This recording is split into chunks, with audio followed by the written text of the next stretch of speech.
बहन की शादी को 6 साल हो गए थे। मैं कभी इसके घर नहीं गया।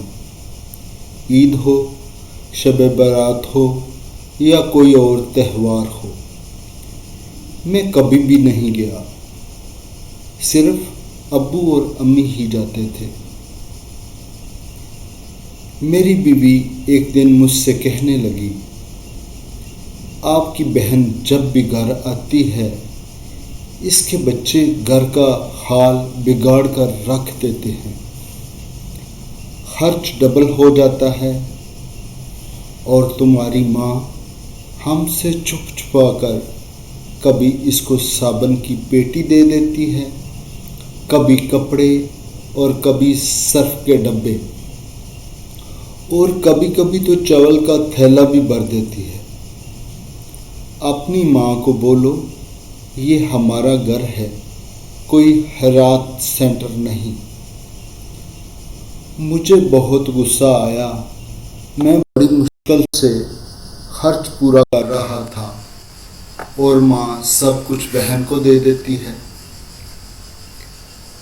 मैं माँ के पास गया और माँ से गुस्से में कहा, माँ बहन को बोलो कि यहाँ हर रोज ना आया करे, ईद पर आया करे, और ये जो आप साबुन सर्फ और चावल का थैला भर कर देती है ना, इसको बंद करें। ये सब माँ चुपचाप सुन रही थी, वो कुछ भी बोल नहीं रही थी, लेकिन बहन ने तो मेरी सारी बातें सुन ली थी। बहन कुछ न बोली। शाम 4 बजे का टाइम हो रहा था। इसने अपने बच्चों को तैयार किया और कहने लगी, भाई मुझे बस स्टॉप तक छोड़ाओगे? मैंने झूठे मुंह कहा, कुछ दिन और रह लेती, लेकिन वो मुस्कुराई, बोली, भाई बच्चों की छुट्टियां ख़त्म हो रही हैं, इसलिए जाना ज़रूरी है। और फिर जब हम दोनों बहन भाइयों में ज़मीन का बंटवारा हो रहा था तो मैंने साफ इनकार किया, भाई मैं अपनी ज़मीन से बहन को हिस्सा नहीं दूंगा।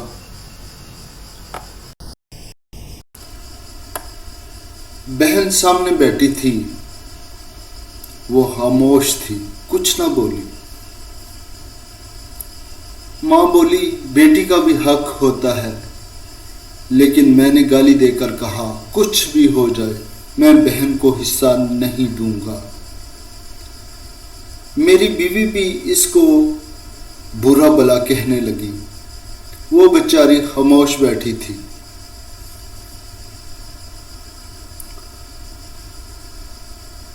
कुछ देर के बाद बड़ा भाई भी अलहदा हो गया था।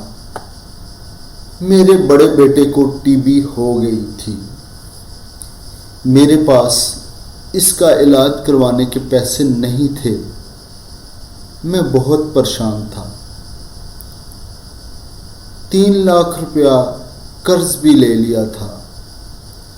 भूख सर पे थी। मैं बहुत परेशान था। कमरे में बैठा था, शायद हालात पे रो रहा था। इसी वक्त वही बहन मेरे घर आई। मैंने गुस्से से बोला, मनहूस अब ये भी आ गई है। मैंने बीवी को कहा, बहन के लिए कुछ तैयार करो। बीवी मेरे पास आई और बोली, कोई ज़रूरत नहीं है इसके लिए गोश्त और बिरयानी पकाने की।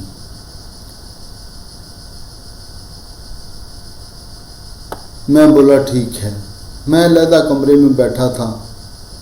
फिर 1 घंटे बाद मेरी बहन मेरे पास आई और बोली, भाई परेशान ना हो। बहन ने मेरे सर पर हाथ फेरा, बड़ी बहन हूँ तुम्हारी और तुम मेरी गोद में खेलते रहे हो। अब देखो क्या हालत बना ली है, मुझसे भी बड़े लगते हो। फिर वो मेरे करीब आई।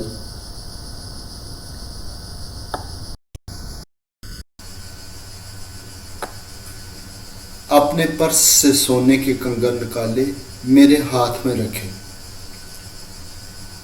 आहिस्ता से बोली, भाई पागल हो तुम, ऐसे ही परेशान हो रहे हो। मैं हूं ना। बच्चे स्कूल गए थे, मैंने सोचा दौड़ते दौड़ते भाई से मिल आऊं। ये मेरे कंगन बेचकर अपना खर्चा चलाओ और बेटे का इलाज भी करवा लेना। शक्ल तो देख, क्या हालत बना रखी है तुमने। मैं खामोश था, बहन की तरफ देखे जा रहा था। वो आहिस्ता से बोली, किसी को ना बताना कंगन के बारे में, तुमको मेरी कसम है। मेरे माथे पर बोसा किया और 1,000 रुपया मुझे दिया। 150 के नोट थे।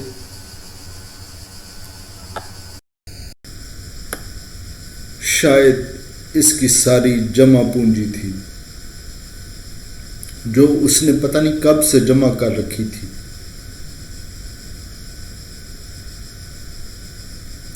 मेरी जेब में डालकर बोली, बच्चों को गोश्त ला देना और सौदा ला देना घर का। परेशान ना हुआ कर। जल्दी से अपना हाथ मेरे सर पर रखा और कहा, देख कितने बाल सफेद हो गए हैं तेरे, मुझसे भी छोटा है। वो जल्दी से जाने लगी तो मैंने इसके पैरों की तरफ देखा। टूटी हुई जूती पहनी थी, वही पुराना सा दुपट्टा ओढ़ा हुआ था जो पहले जब भी आती थी वही ओढ़कर आती थी। बहन की इस मोहब्बत में मैं मर गया था। हम भाई कितने मतलब प्रस्त होते हैं, बहनों को पल भर में बेगाना कर देते हैं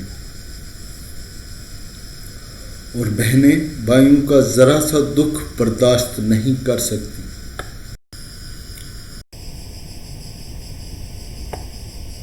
वो हाथ में कंगन पकड़े जोर जोर से रो रहा था।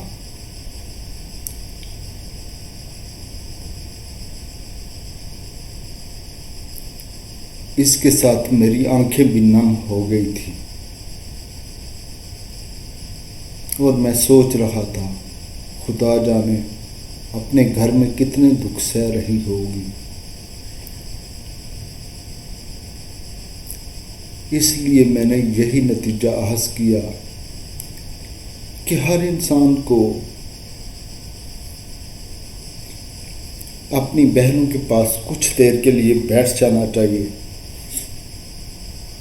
और उनका हाल पूछ लेना चाहिए। शायद इनके चेहरे पर कुछ लम्हों के लिए सुकून आ जाए। शुक्रिया। Thank you very much.